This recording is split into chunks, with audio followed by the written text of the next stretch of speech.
Bonjour mes amis, dans cette playlist, je vais vous expliquer de la façon la plus simple et la plus pédagogique possible la théorie du choix du producteur. Et pour commencer, j'aimerais bien répondre à deux questions qui me semblent très intéressantes. Premièrement, pourquoi étudier la théorie du choix du producteur? Donc, pourquoi étudier la théorie du choix du producteur? C'est-à-dire en quoi ça va nous servir l'étude de cette théorie.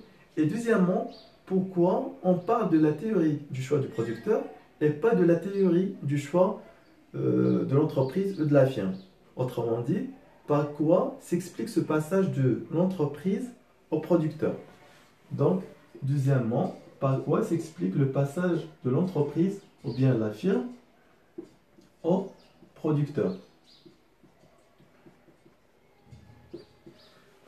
Pour la première question, on étudie la théorie du choix du producteur tout simplement parce qu'elle constitue une branche de la théorie microéconomique.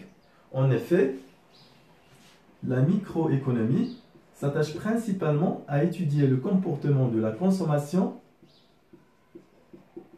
C'est la théorie du choix du consommateur qui permet de définir la demande sur le marché.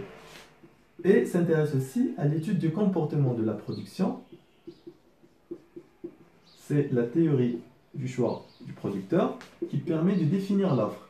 Et par confrontation de ces deux éléments, c'est-à-dire l'offre et la demande, s'explique la formation des prix sur un marché. Donc, autrement dit, par la confrontation de l'offre et la demande, il y a un marché qui se crée, équilibré par un prix strictement supérieur à zéro. C'est d'une part. De l'autre, c'est que l'entreprise constitue un élément clé dans l'économie. En effet, l'entreprise offre des biens et services aux ménages et reçoit en contrepartie des recettes. C'est le chiffre d'affaires. Elle fournit des salaires et reçoit en contrepartie la force de travail. C'est-à-dire, elle embauche des travailleurs. Comme vous le voyez, l'entreprise joue un rôle prépondérant dans l'économie et la compréhension du comportement de celle-ci permet de compléter la compréhension de l'ensemble du système économique. Pour la deuxième question, ce n'est secret pour personne que l'entreprise est constituée par plusieurs services. Donc, l'entreprise est constituée par le service approvisionnement, le service production, le service financier, commercial,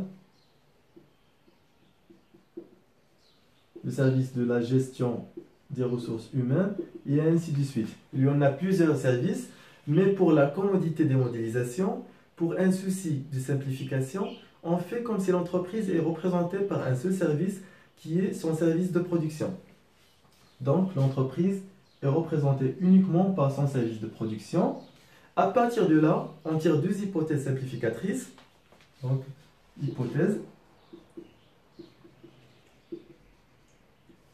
Premièrement, l'entreprise est représentée par son service de production qui est à son rôle se réduit en un producteur, c'est-à-dire un agent représentatif.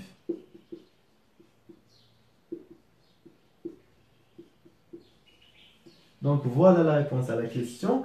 Et la deuxième hypothèse, c'est que le comportement de la production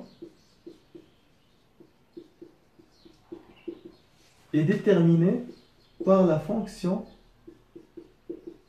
de production.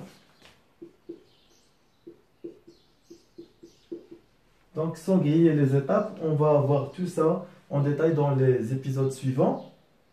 Ces hypothèses vont vous apparaître un peu excessives, exagérées, mais il n'empêche qu'il nous permet de répondre à des questions fondamentales telles que quoi produire, combien produire et comment produire.